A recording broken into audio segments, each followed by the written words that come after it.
ไม่สงค้าไม่สงค้าน้องไม่สงค้าไม่สงในวันที่11 เดือนปี2526เลยค่ะเมื่อในก็ข่าวที่เก็บเอาข่าวลาย6ข้อข่าวเสียอันปีน้องเขาเตรียมตังไว้อันในขนอกเก็บเอาข่าวสายหันคือเวงเจ้าผ้าหายในมัดต่อไตแค่นี้พี่น้องเขาก็อินค่ะอันนี้ก็ซึกมันเอาฮือหมินปล่อยหมักเสือซุ่มจะเพี้ยนในพื้นที่4เวงหมาย8หมาย9ภายใต้กุ้มกำซึกสังเล่าแอดผีว่านายในการเนาะอันนี้ก็ใจว่าไรเซ่ค่ะนะไว้กาตีเป็นลองเตอยู่ค่ะอันนี้ค่ะพื้นเล็กเลือนแรงเมืองใหญ่วันที่9 เดือนปี2026มือเข้าย้ำ9:30นั่นซึกมันเอาฮือหมินปั่นเล็บหาซุ้มจ่าเพี้ยนอันซุ้มซึกแอดพีเอาห่มลมไว้ปันซื้อพื้นที่วันพักบ่มวานพักปุ๋มวานปังเล่าวานปังเหล่าวานปุ่งแลนวานคายหมอนวานนำหูวานยงย่างวานหมอเมืองหลาใน4เวงหมาย8ถึงหมาย9อัน8แลนกินอันเป็นแลนดินเวงสีป้อแลเมืองใหญ่ภายใต้กุ้มกำซึกแอดพีวันให้นั่นในเย้าซึกมันเอาฮือย้อนน้อมค่ะซึกมันเอาหมากหลงปล่อยเสือคงจะเพี้ยนแลซึกแอดพีซื้อเอาห่มลมจะเพี้ยนนั่นมีลองหมัดเจ็บลู่ตายแลเสียงสายเสือกว่านับโห10มันเย้าตีเสียมมือ9:30ต่อถึง12 โมงปลายนั่นคือมินซึกมันตึกปัญหาดีอยู่ดีเสาซุมจะเพี้ยนอยู่ก็เปิดซึกแอดพีโคเขียววันไฮนั่นเป็นซุ้มเอาห่มลมจะเพี้ยนแหล่ตื้นตีมีลองลู่ซุมตายย้อนตาหันเงินซุมจะเพี้ยน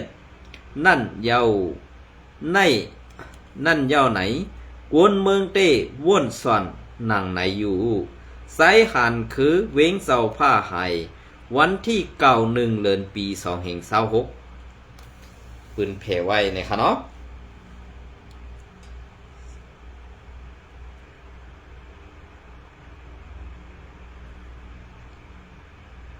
อ๋อค่ะอันได้เปลี่ยนเสื้อหือค่ะเพราะเขาขามาอันตีเก่าคายามทัดสางไว้มันตื้นตีเกียบเอาให้มันมาอยู่ในนาทีแอดพีดังหมดค่ะกวยการในนาทีแอดพีเสื้อในอันตีเซเวียงเมืองใหญ่และ4 ป้อในมันตึกมีซึกเก่ากลางและซึกว่าอยู่ WSA จอมหิมหอมเขียดเวียงเมืองใหญ่ในเป็นว่าอะไรค่ะอำเภอซุ้มโคเขียวก็เพื่อนนั้นแหละอันที่ว่าตายซึกโคเขียวตายน้ำนั่นก็ถิดปาว่าอยู่ก็เพื่อนนั้นแหละอันเอาห่มลมมาซุ่มจะเพี้ยนเส้นในมันปาว่าค่ะก้วยกะอันอยู่ในเวียงเมืองใหญ่คืออำนั้นอันอยู่ซ้ำเอาห่มลมเฮตาติดต่อต่างเข้าออกเขานำดักจิตจันเต้ใส่เสื้อโคซึกแอดพีอยู่ค่ะก้วยกะเฮ็ดสังไรใส่เสื้อโคแอดพีล่ะพวกเขาปาวาได้ซึ่งลองตั้งอันเปิงเปลี่ยนเต้มีเต้นั่นก็บอกว่าแอดพีเขาค่ะเอาเสื้อโคซึกแอดพีนั่นขายปันซึกว่าตั้งปึกอย่างก็เพื่อการซึกการเมืองอันว่าในเขาอ่ำตันเปิ้นแหละเปิ้นวังเพียนตาตีหูบซิมและตาตีเอาลองตั้งหมึกตั้งแก๊กนั่นปู้ปันเฮาตั้งหมดในแอดพีเขาขาดลืมบวดดีในค่ะก็เปิ้นนั่นแหละเตียนเฮาขาดลืมบวดในมันเปลี่ยนซึ่งคือขาลากำปอติลัดกว่าลัดมาซ้ำติว่าสูจะในจัง5ซึกโคเขียวในอำได้สั่งลูกหลานปอมีพี่น้องคนเมืองไต้ก้วยกาลูกหลานปอมีพี่น้องคนเมืองไต้อันกวนงืออ่อนโหเสหลอกแลนเปียดเอาลูกหลานเฮากว่าตายเตียนเปิ้นอยู่ติ๊กๆนั่นเขาเพราะเขาคาลัดในเขาคาสำลัดเที่ยงเขาคาสำลัดซื้อความเสื่อมว่านั่นมันก่อมดีหูก้วยกาอันอ่ำดีหูสูเจ้านั่นอยู่จังเป็นรองม่วนเมในมุกซุ่มสูเจ้าก้วยกาเพราะว่าอ่ำเป็นรองม่วนเมในก็เขาคาก็อ่ำสั่งเสื้อซาเสื้อหือยาวอันเขาคาลัดเที่ยงและแต้งใส่สูเจ้านั่นก็เตมีกว่าเสื้อไหนติ๊กๆค่ะนะก็เปิดนั่นแหละพอมีพี่น้องคนเมืองอันถูกสูบีบยันและเต็กเต็งอันอ่ำไรอยู่วันอยู่เมืองอ่ำไร อยู่ดีเฮิรนตีเยอันไรซุ่มอกษาเป็ดเจแหละชวนตึกให้ลองนาเสียไรปลายกว่านั้นเนี่ยมันก็ถึงเดี๋ยวมีมาที่ค่ะก็ประเด็นในการเฮาขานั่นมันเป็นอันลำดอกปุ่นตาปุ่นเมืองเฮาค่ะกล้วยกาสู่เจ้าซ้ำเจ้าอานามากองให้เป้กินหลอกแลนลูกหลานพอมีพี่น้องคนเมืองใต้เฮ็ดไหนอยู่ที่เตอำเป็นล็อกเป็นลายยอคายโยในวันมื้อใดเฮียงใต้เฮาขาปีนานป่องเสือขาปีนานป่องเสือขาอันเท่าเสื้อนั่นอยู่กว่าก็อำป้อหึงเย้าเฮ็ดสังแลกวนเลียดกวนเซลอันอยู่สั้นปะไตแดอันเตเฮ็ดให้ลูกหลานหนอแดนคือขาดเลียดเซลขึ้นมานั่นเฮ็ดซ้ำอำปังเขาเศร้ากว่ามึงอะไรเสคาลาเพราะเขาคาลาจังไหนซ้ำติพิษเจอแทงค่ะมันเขาเลยกว่าย้อนกินข้าวเมื่อหั่นอำได้ย้อนกินข้าวเขาค่ะย้อนกินข้าวพอมีพี่น้องคนเมืองใต้ก็เหมือนนั่งย้อนกินข้าวเขาจังไหนค่ะเจ้านะปกติละติปกติละซื่อๆก่อนการที่อันเปิ้นวางเพียรนี่เฮ็ดปันเฮาอยู่ในวันมื้อใดสู่เจ้าเป็นก็อ่อนโหดโทนาปันเปิ้นเฮ็ดตัดเสียค่ะเนี่ยอำเจ้าคนเมืองก็อ่อนเปิ้นมาเหยียบยันบีบยันและเฮ็ดให้ซื้อโคซึกสู่เจ้ามีกาคันนี่นั่งหือเปิ้นติสั่งสูนั่งหือเปิ้นติเซสูนั่งหูอันสู่กำกองนั่นติเลยบีบยันเต็กเต็งปอเมพี่น้องคนเมืองใต้เฮาขาดติ๊กๆนั่นนี่เปิ้นสารคัดไว้ซึ่งไหนแหละสู่ซ้ำกว่ายุ่มเปิ้นเฮ็ดต่อปอเมพี่น้องคนเมืองใต้ขาซึ่งไหนติ๊กๆเขาคาลาเจ้าว่า ซุ้มจ่าเพี้ยนตีเอาทุ่งปงหือลอกศอกขึ้นเมื่อไผ่เมืองกึ๋งขึ้นเมื่อนำลันสีปอกสีปอกเกียกเมสีปอกเกียกเมขึ้นกว่าเมืองใหญ่กว่าถึงต่างยานในขณะในต่างยานในเตอัมมีซึกแอดพีเอาห่มลมมันซุ้มจ่าเพี้ยนเตเปลี่ยนจุ้มว่าตั้งปึกค่ะกำในอันเปิ้นเกียรติในขณะอันเปิ้นเกียรติในเปิ้นอันเกียรติเอาในไผ่ตั้งห้องก็ไผ่ตั้งห้องก็เตเอาน้ำลันยอกเมสีป้อขึ้นเมืองใหญ่เยี่ยวก็ตีอ้อมขึ้นลงมาป้อป่นกว่าเมืองใหญ่เนี่ยก็เปลี่ยนไผ่ปุ่นอ่ะกำไรเพราะว่าขึ้นลงมาไผ่ดังซานก็ไผ่ต่างๆย่านนั้นเปิดตัดออกไปแล้วกำไรตีวนลงมาขึ้นในจีเวงเมืองสู่วันไฮวันซอกจีเวงเกซีซ่ากว่าเสือเนี่ยเปิดเด็กเกียรติเอาซุ่มแก่เพี้ยนในมาอยู่ในออกล็อกในค่ะนะไผ่ตั้งตกตั้งกาเมืองกึ่งไล่ขาก็มีซุ่มแก่เพี้ยนกวยกาอันเปิ้นเด็กเกียรติในเปิ้นเด็กเกียรติเอาให้มันมาไผ่ออกตั้งกามึงกึ่งไล่ขาให้มาอยู่ในนาทีผีกุ้มกำตั้งหมดนะอันในจบปองเซอร์คะแนนกำในพอเปิ้นตีวงมันแก็บลงเย้ากำในเปิ้นตีเฮ็ดซึ่งหือหลาแผนการเปิ้นกำในอันตีอยู่จีเวงตั้งย่านและจีเวงเมืองใหญ่ได้มือเดียวได้มันใครให้มันลงมาไผ่ทั้งจานขึ้นกำเสือเนี่ยอันมันเอาเมื่อมาปล่อยใส่ในคู่อยู่ว่าการอันในแอดผีเขามีเฮียงซึกมีเฮียงเงินเนี่ยป้อมผมรวมมาจุบแก่เพี้ยนเฮียงเงินโตค่ะลอกไล่ก้ายาหุงยาก็ถูกเปิ้นตีงับทัดไล่กูตีกูตั้งเลยอันได้เปลี่ยนไปมักมีแอดผีขาดตกแต่นะเปลี่ยนลอกไล่แอดผีขาดตกแต่ก็เป็นนั้นแหละอันตกแต่ได้ขยับเปิ้นตีเฮ็ดให้สูเจ้าลืมตูเปิ้นตีกวดล่างเพียวแปดสูตั้งปึกค่ะในวันไม่ได้มานสั่งสอนสูเว้ยก้อยกับอันสั่งสอนและเปิ้นยอบนั่นขนาดต้องพูดที่ป่องมันเนี่ยเปิ้นอันเกียรติให้มันมาเปลี่ยนวงไผ่ดังซ่านก็อันแอดผีเขาขวัดถึงนั่นซ้ำเอาห่มลมกุมกับไม่เหมือนเจ้านางตบจุ้มเจ็ดกาลี่หือปีจุจิตกาลี่ในนาทีเส้นในมีไว้จุ้มจ่าเพี้ยนเปิ้นได้เกียรติเอาครับเนี่ยเพราะว่าเกียรติเอาในนาทีอาเซียในมันมีน่ะจุ่มแก่เพี้ยนกับในเปิ้นได้มาเกียรติเอาเฮ็ดในเฮาก็เปิ้นได้เอาซึกเขนั้นเข้ามาห้าอำนั้นซึกว่าก็ตีกวดล่างให้ตียอบปันผู้อ่อนโหห้าเนี่ยอันในที่เตปาวนหลงในมุกซุมแอดผีๆค่ะเตอันเข้าอันถูกกันตั้งอันเป็นจือตับจุ้มเนก71อำนั้นตับจุ้มเจ้าซอเมืองอันว่าไหนตื่นตีถูกยาจุ้มว่ายอบส่งปันเมืองเขแหละอำนั้นก็ว่าตีให้ซึกเขเข้ามาตีมัดเอากล้วยเนี่ยเพราะกว่าถึงในเมืองเขเอาจ้าเขาซื้อได้ทางว่าตีเป็นกวนหันเป็นไรค่ะนะเหมือนดังว่าเปิ้นเอากว่าส่งลงเมืองอะไรไงค่ะนะจ้าหัวหน้าจุ้มแก่เพี้ยนไหนกล้วยกะอันว่าเพราะว่าเพียวกว่าอันในมัวเราจุ้มแก่เพี้ยนในตีหายห่าเนี่ยหายค่ะก็สั่งได้ว่าหายล่ะก็มันที่หือหายไรขลามในจีเวียงตั้งยันจีเวียงเมืองใหญ่ในซ้ำเป็นก้นซึกว่าอยู่ WSA เขาเอาห่มลงไม่ทั้งหมด เพราะว่าเขซึกอันตีกว่าเซิงมายอบนั่นก็ซ้ำเป็นว่าติดต่อกับ10กันตั้งเขกำในเพราะว่าเขาที่เขามาอันเป็นหูนามุกจุ่มนั่นป้าว่าก้อนหนึ่งเย่าก็จุ่มจับเพี้ยนนั่นเปิ้นเสือเสือโคซึกไว้เอาห่มลงปีกไว้เนี่ยแน่นหนาเสื้อนั่นก็เย่าใหญ่เขียดีงามกำในเปิ้นดีเอามาในนาทีSPPเขาคุ้มกับกวนอันอำถูกตาแลกวนอันนำใครเฮ็ดจอมคอที่สั่งเจ้าเมืองนั่นน่ะตื่นตีเลยญาซึ่งไหนค่ะนะตื่นตีเลยญาซึ่งไหน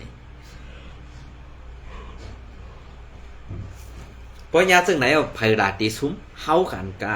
เฮาหนังกันข่าวตีซุ้ม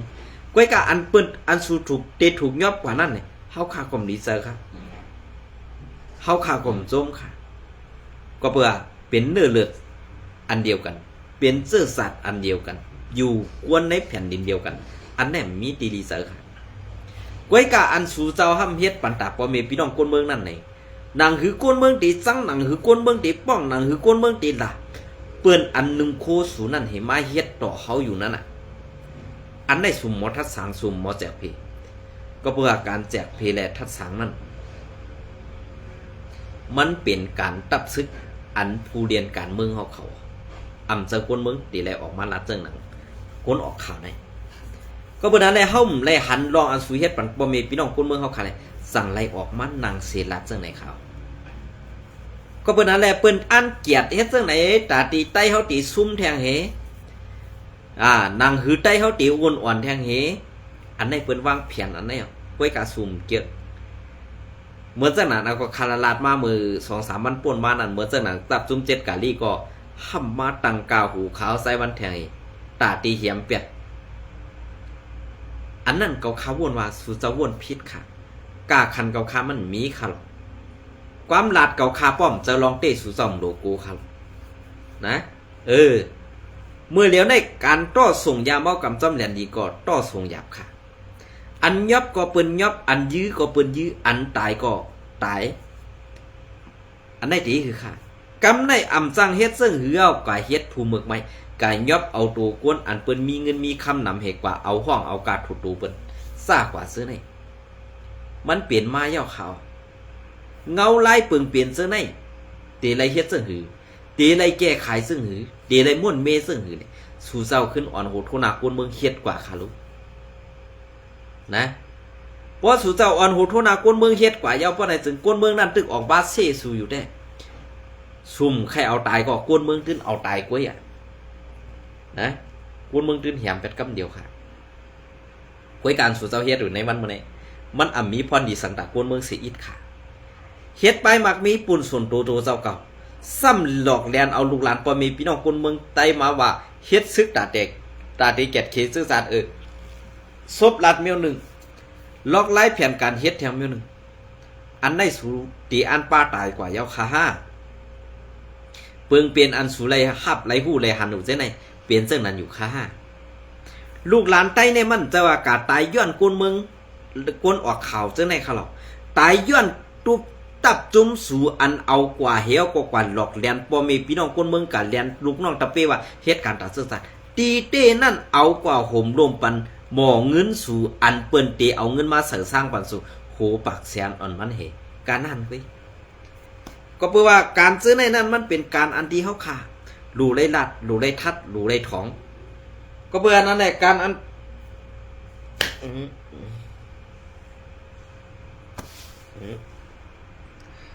การนั้นก็ข่าหลู่ได้ทัดหลู่ได้ทองแน่หลู่ได้รัดนั่นเป็นปุ่นดากก้นเมืองค่ะ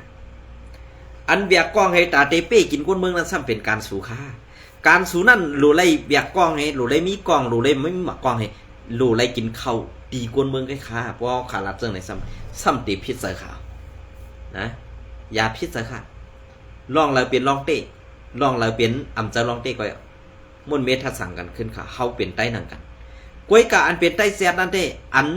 ตีไรญ่าอาเป็ดเหมือนเจ้าหนังซึกSPP3ก็ตีน้ำร้านนั่นปล่อย5อำปล่อยตาย5ลิฟอันนั้นSPPเอาขาซ้ำไปหันต่างข่าวในSPPอินโฟขำไปหันต่างลงเสียอิดค่ะอันยื้อกันตายดีกันแล้วนั่นนำคำขานั่นก็ไปหันแท่งค่ะอำไปหันต่างลงค่ะต่อถึงวันเมื่อไร ก็เปิ้นอันแรกซึกอ่านอ่อนแอดผีนั่นมันมีกาคันตามุกซุมแอดผีอยู่อันเปิ้นยอบแลเปิ้นตี้กว่าซึ่งนั้นกาคันเขามีเอาขาเพราะอะไรก็ตรงในมือเปิ้นน่ะเวลาก็เขาลักเอาซื้อโคซึกสู่กว่าใส่เฮก็กว่าเอาห่มลมมันจมแก่เพี้ยนซึ่งนั้นเกี่ยวข้องในมุกซุมสู่25นี่ขึ้นซับแรงนี่ปอมีพี่น้องคนเมืองพองขาลองเปิงเปลี่ยนเต้นั่นเฮาขาคัดใส่ให้มันเปลี่ยนมาไหลเขาก้วยกะอันสู่เจ้าซ้ำเก็บส่งเก็บซิมเก็บเอาแป๊บไปหนังหือกวนเมืองเต็มหูหนังหือกวนเมืองเต็มหันหนังหือกวนซึกอ่อนสั้นปลาไตเต็มแห้งเสือตกอันว่านั้นเมื่อเหลียวได้มันเป็นกับโซเชียลมีเดียก้วยกะอันในหมู่จุ่มสู่ในอันสู่เฮ็ดไรติๆนั่นปันกวนซึกหันอ่อนสั้นปลาไตยิบโทรศัพท์หือยิบพงนั่นได้เฮ็ดไรเต้เขาเพราะว่ายับไรเพราะว่าปันยิบไรยิบก็เพราะยับไรก็ตามตายเนี่ยอันในได้ไรหันมาไตตาค่ะนะเลยหันมาเตตาค่ะก็เป็นในการตีนสู่เจ้าเฮ็ดอยู่ในวันมื้อนี้แผนการมันเลือดเทื่อหมดแล้วค่ะเลือดเทื่อในมันป่องว่าเสื้อหือลาเนี่ยเพราะว่าเลือดเทื่อเนี่ยมันยุงมันเปลี่ยนอันที่ไข่หันเปลี่ยนมาไหลลองมดใส่นั่นขนาดนะกำในเก็บซึกก็มีน้องซาเก็บก็เฮียงเงินซ้ำเฮียงเงินตาเตกะกินจางเปิ้นก็มีอันในป่องว่าเก็บซึกดอกเอาลูกหลานปอมีพี่น้องคนเมืองใต้กว่าเฮ็ดขี้คาเปิ้นไว้น่ะกว่าเฮ็ดขี้คาเล่าปานเหกว่าเฮ็ดขี้คา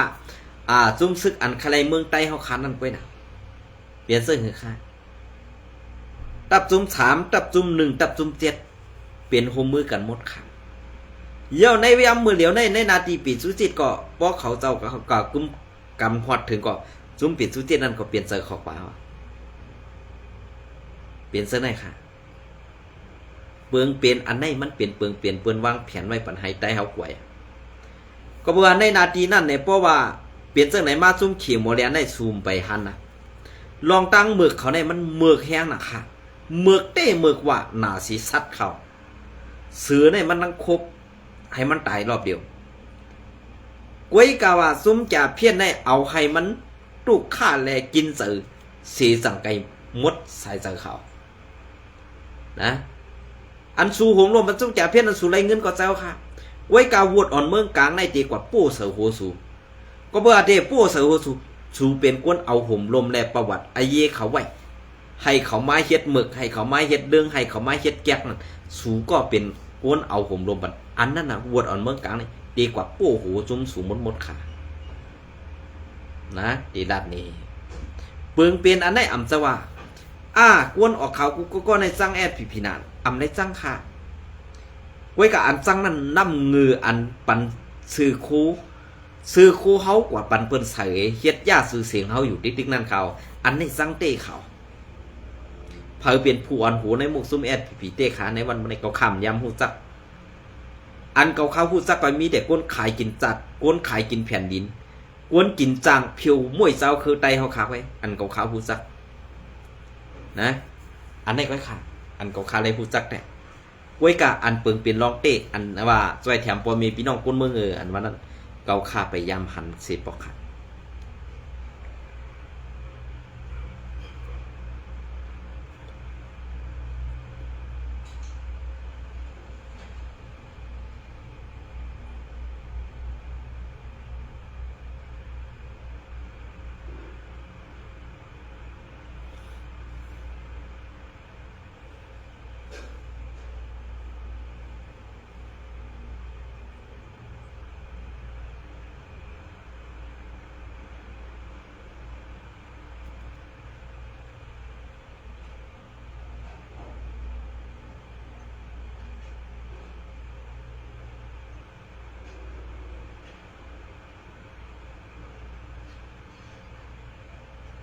เปลี่ยนชื่อค่ะ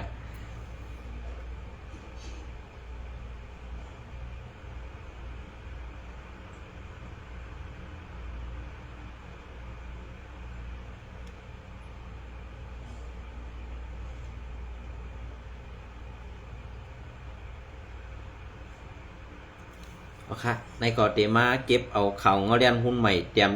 ใจขนอยย้อนน้อมค่ะได้รถเดียวเตรียมต่างไว้เมื่อในวันที่เก่านะคะเนาะอันนี้ก็ติเก็บเอามาต่อแต่คะแนนพี่น้องเขาไล่เอาเข่าไตรถเดียว ออกไว้ตอนข่าวขาวใจวัน2ตอน2วันเนาะค่ะเนาะอันนี้ก็ย้อนอาขว้างเอาพัดขออ่านออกอีกหนึ่งกันนะอันนี้ก็ซุ่มซึกบลองเทียเนี่ยป้ากองกลางสีเข้าซอกเต๋าในหงเห็นตึกสอนเด็กสียะสุขะเวงนำคำล่อมเมืองวันที่เก่า1 เดือนปี2526เมื่อในวันที่5ที่6 1 เดือนปี2526ในเดือนกำลอง3 ถึง 4 ค่ำปีได้2 ปักเศร้านี้ซ้อมซึกย้อนน้องค่ะซุ้มซึกบลองเทียเนี่ยแหละภายบริคารเขาเอาแห้งกวนตังหนำป้ากองกังเข้าซอกเตาในโรงเรียนสอนเด็กส่วนโตและวัดย้องหมุนเสาอันเป็นตึกสอนเด็กเจียะสุขะดีในเวงน้ำคำซึ่งไตปอดห้องเฮ็ดให้ครูสอนและลูกเห็นอ่อนกันตกใจโกยเหกันในเย้าเกี่ยวเลยลองในสี่กวนเมืองพื้นที่ก็1 ลัดนี้สื่อข่าวได้หลอดแล้วว่าซึกTNLA เขาในมีลองย้อนขว้างตีครูสอนหมอสอนเขาเสกึ่งก้างเข้าซอกเต๋าในคงเห็นภายปริหันลอยเขาเข้ากว่าในห้องลุ้มห้องเห็นเสซอกด้วยในตึกปับดิกและในถุงปับลูกเห็นป้อตันว่าเขาซอกเต๋ากวดทัดยาผินเย้าค่ะย้อนเขาป้ากองกลางเสแลเฮ็ดให้ลูกอ่อนตั้งหมอสอนเขาอ่อนกันกูปอสันในซึ่งในมันหนีลอง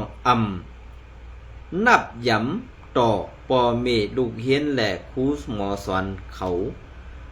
ลาดหนีหนังไหนสืบลาดหนีว่าข้ออ้างเขาได้ว่าตีเข้าซอกเตานั่นใครฮู้ว่าเลาะจ่องหงเห็นเจอนั่นมีลองกับ10 ดังหงเห็นลงปองซึ่งซึกมันสั่งเขาตีสั่งไว้หมอสอนซื้อเฮ็ด CDM ซื้อนั่นหือในข่าวก็อันอยู่ภายหลังซึกลอยเขาอันมาสอกเต่าในวงเห็นนั่นเป็นต้าเลหม่องแหล่ต่ออู่คำจริงก็ยามเป็นมอสอนท่ากะ1 นำคำย้ำเดี๋ยวเขาอยู่ดีวานปอกหรือเว้งนำคำออกสืบลาดเนนังไหนเว้งนำคำในซุ้มซึกTNLAเขาเข้ากุ้มกำไลมือปังตึก1027ปอกกำ1นั่นสิตำวางกันอุปเปิงมาตาหั่นต่อหั่นในกวนเมืองซื้อค่ายลั่นย้อนน้ำค่ะกวนเมืองซื้อขายลั่น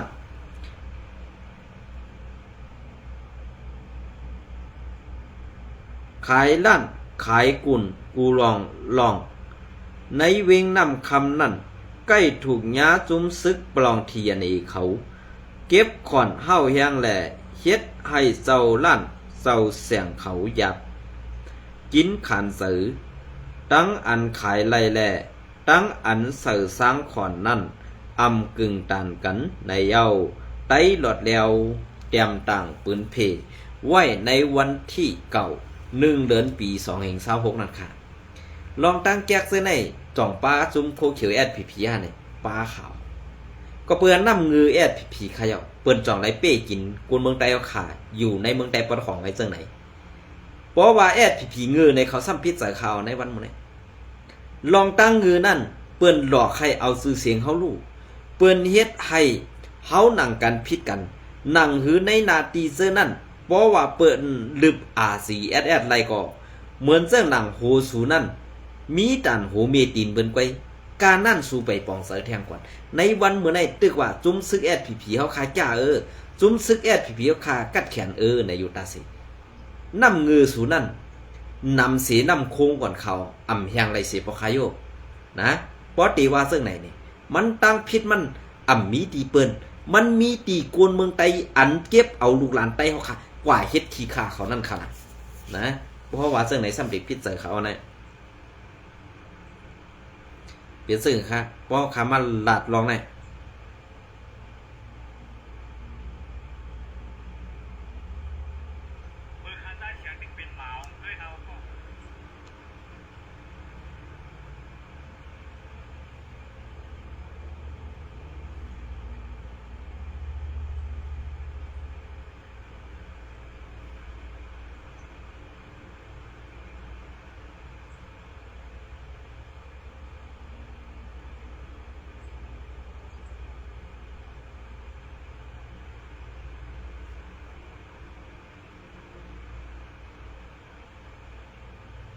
อันนี้ก็ซึกไทยเขาเนี่ยครับซึกไทยเขาปินแปดหมอกเข้าตับจุ้มเจ็ดกาลี่และตับจุ้มหนึ่งวานไฮและตับจุ้ม171วานไฮเนี่ยครับอันนี้ก็ซึกไทยและซุ้มต่อส่งยาเมากำได้ปึดยื้อกันตีแลนดินหิมหวานเวงหอมสี่เวงเมสายซิมไหลยาไอน้ำหนัก2 ปัก45 กิโลกรัมในขณะวันที่8 เดือนปี2025ซื้อเถื่อนพ้องเจ้านาตีซึกไทยออกต้งหนึ่งเรียบยำแหล่ไปเฮกวดทัดล่องอ่ำซ้อมไหมมีซ้อมแคบแลนดินในพื้นที่วานเวงหอมหมู่ที่4เมษายเวงเมษายเจตอนเกียงไฮอยู่นั่นไล่กึ่งก้างทบหญ้ากวนอันทางเถิมเป็นซุ้มต้อยาเมากำนั่นเสไล่ปึดยื้อกันแทบแก้บหนึ่งคูบซิมไล่เปื้อยาไอ10 เปื้อน้ำหนัก2 ปัก45 กิโลกรัมว่าไหนเกี่ยวเลยลองในสื่อข่าวไทยออกไว้ว่าในวันที่7 เดือนปี2026ยามกลางค่ำหมอก10 โมงกลางคืนมือคำว่านั่นพ้องซุ้มสายซึกภายกดทัดออกเด็บย้ำอยู่นั่นสั่งซ้ำไล่ทบยาซุ้มก้นอันดีทางเถิมหมอก8 ถึง 10 กอกอันมีโถงเปิดปลาซับหลังไว้เสไปซ้อมตีแดนสวนผูกซ้อมในพื้นที่อันยานไกลกันตั้งแดนดินหมอก3 ปักทัดนั่นในเยาไว้นั่นภายตั้งเจ้านาตีซึกไทยเขาไล่เนโตเสห้องเป่าลัดให้กึดตาย้อนให้กดทัดในเสตากดทัดในเสตากวยกะกวนจุมนั่นตีเอากองยื้อเสือซึกไทยเขาเฮ็ดให้ทั้ง2 ฝ่ายเป็นปังปึดยื้อกันเขาตั้งหึงหมอกหามาเน็ดในเย้าไว้หลังนั่นเผือถึงมาในวันที่8 เดือนปี2025อย่านอมค่ะ2026เมื่อนั่นภายตั้งซึกไทยเขาเจ้าหน้าที่เขาไล่เข้ากดทัดโดยซ้อมในพื้นที่อันไล่ปึดยื้อกันนั่นเสอำไล่หันก้นทางเถิมนั่นเสก็ขาดลามว่าจุ้มเขาไล่ปลายคำเข้ากว่าขึ้นตั้งผังตาขี่เล็กเย้าเสสั่งไล่หันทงก่อจันสีหลำอันลัดเฮ็ดเป็นเปื้อปลานั่น10 ถุง8 วางไว้อยู่ซ้อมดินในพื้นที่นั่นในเยาในถุงเปื้ออันเฮ็ดซิมอันยึดซิมไหลนั่นเป็นยาไอตั้งหมดหมอก2 ปัก45 กิโลกรัมเสตีเอากว่ามอบอาปันผู้มีปุนพรไผ่กดทัดตีหงผลิต ก่อสร้างเปิดตาตีเอาเรื่องซ้อมหนังไม้มีนั่นกว่าแทงในอยู่ยาวเงาเลี้ยงหุ้นใหม่เตรียมปืนเผไว้เมื่อในวันที่8 1เดือนปี2เฮง25นะครับเนาะอันนี้ก็เป็นข่าวอันตีข่าวใจวันไล่เก็บเอามาต่อไต่ใครเนพี่น้องขอบว่านะครับเนาะเอาค่ะ